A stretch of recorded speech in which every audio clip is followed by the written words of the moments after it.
All right, let's get into another trading week recap. So let's talk about every single trade that I've taken this week. I've taken 3 trades in this past week. One of them played out for a small win of around $800.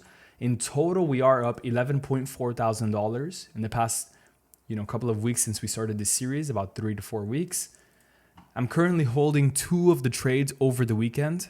It is the weekend right now, it's Sunday. And I'm going to show you first in order the first trade that I took this week. It was Euro USD, and this was supposed to be a much bigger win, obviously of like $6,000 if it would have hit my full take profit. But what ended up happening was the market did end up reversing, and it was good that we had a trailing stop loss to minimize our potential risk, because if not, we would have gotten stopped out. At one point, I was up around $3,000 on this trade when we were down here. It was halfway towards my take profit. It was a 1 to 1.5 running in profit. And the second that this low broke, the second that price started trading below this low, I moved my stop loss in profit. I usually do this where I find an important high or low to the left, and once we break it, I will move the stop loss either to break even or to profit. In this case, I moved it into profit because I personally didn't really see a reason for the market going back up and breaking above these highs if we were going to continue bearish, because that's essentially a bullish market structure, or kind of like a break of structure internally that shows me there's a higher chance that we're going to go up if that high gets broken. So the second that high got broken, my trailing stop got hit, saving me $2,000 worth of risk and making me $800 in net profit. That's not bad at all. So this was a very good trade. The entry itself was solid.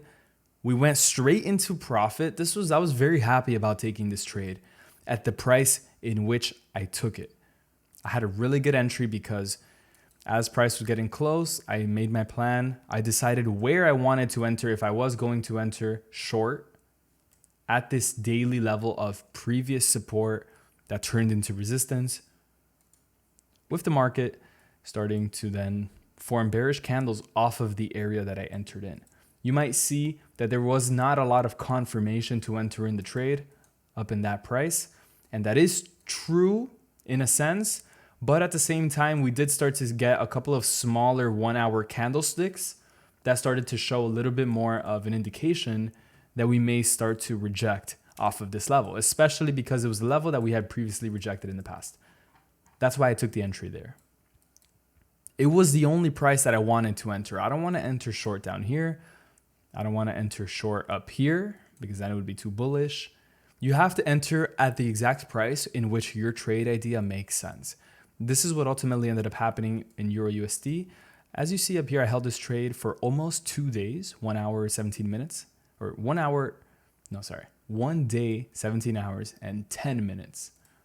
Almost 2 full days is what I held this trade for, from Monday to Wednesday, once the trailing stop loss got hit. Now, the second trade that I took this week is Euro NZD. This one's not on the journal because that is still an active trade. This one, I am holding it over the weekend. It's currently Sunday, 5 p.m. Eastern time. The market is going to open very, very soon here. And I'm interested to see how big of a gap we are going to have. I hope it's not too big of a gap. And I do hope we continue to trade somewhere around here. I think we will. One thing that happens over the weekend, guys, is the spread will go up. And some weekends, you will get a big gap. If I'm at 2.0182, the market might open up at 2.00400. A huge gap. That could happen a lot of times. So what should you do? Should you never hold over the weekend? No. You want to only hold over the weekend if the market is going in your direction and if you have a sufficient amount of distance between the current price and your stop loss price. That's it. If you have a big distance, then it's okay to hold over the weekend as long as you understand the risk that you may potentially get up and see, oh, wow, I'm in drawdown. It just teleported into drawdown. That could potentially happen. You always want to be, cognizant of that risk, but it's very unlikely to happen. And if anything, I am very confident in this trade to continue down. So we'll see how this plays out. But the reason why I took this trade and the reason why I got straight profit, no drawdown on my entry, very little drawdown, was because of the timing. Once again, the timing. I correctly identified the market structure. I identified that we had a reversal pattern up here. This is a reversal pattern just because you could, and as you see, we just opened up, and instead of the market gapping against us, it actually gapped down, putting us into more profit. As you see, the market just opened right now. Perfect. There you go. We caught that live. So anyways, back to the breakdown. Reversal pattern, very simple. Market was going bullish. We start to get bigger and bigger bearish candles with these two strong candles right here. Instead of making higher highs, we actually formed a lower high. And then instead of continuing to go higher, we actually broke below this low and then made lower lows and then a lower high, second lower high, and then we entered the sell. Very key point right there. That's why this trade had very little drawdown, because we entered in off of the second lower high and close to the second lower high as well.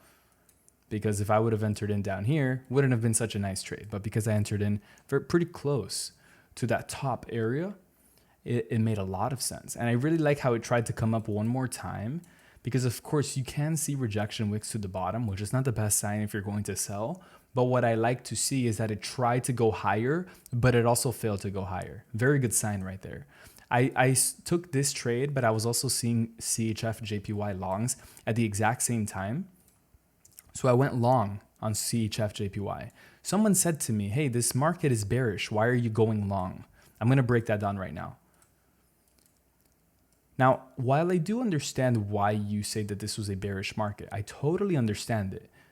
One thing we want to take note of is the past 5 daily candles. If you take the average of the past 5 daily candles, overall, we are going higher. That is very clear. You see a strong candle here, an indecision candle, strong bullish engulfing, another bullish engulfing. And then look at this. This is magic right here. The next candle was bearish, but with a huge rejection wick to the bottom. The next candle after that is also bearish with an even bigger rejection wick to the bottom. What does that tell me? That tells me that buyers are stepping in. That's why I wrote this down right here. Look at that. Look at that wick. I like to see those wicks in the opposite direction of where I am looking to trade.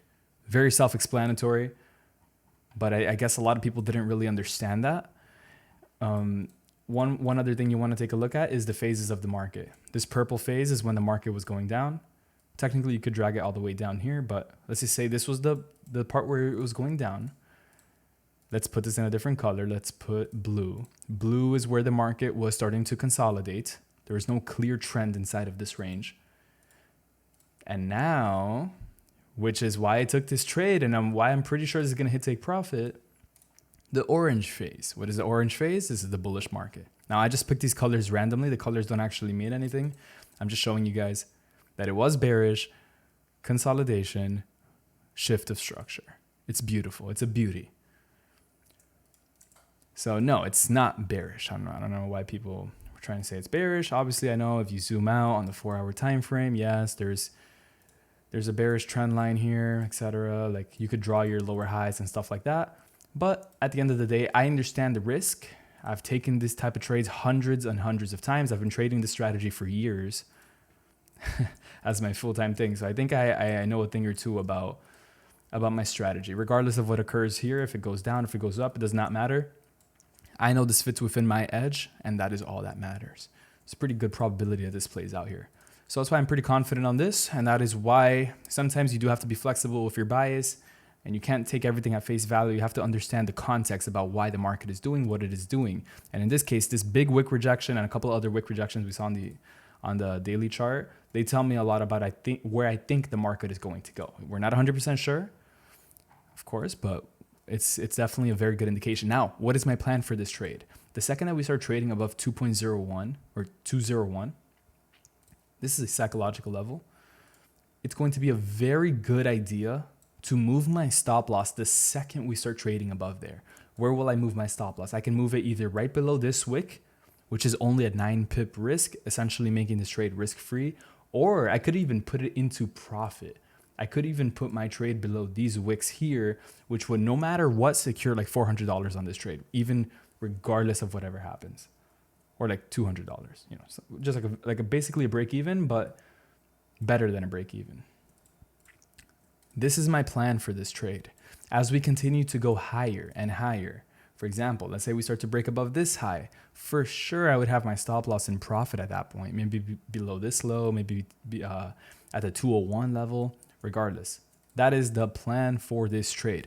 So those are the 3 trades that I took. 2 of them are still incomplete. One of them, small win, but we are still on track. We are slowly scaling up the risk in this series. We are already now up to, I just started risking 3,000 on every trade.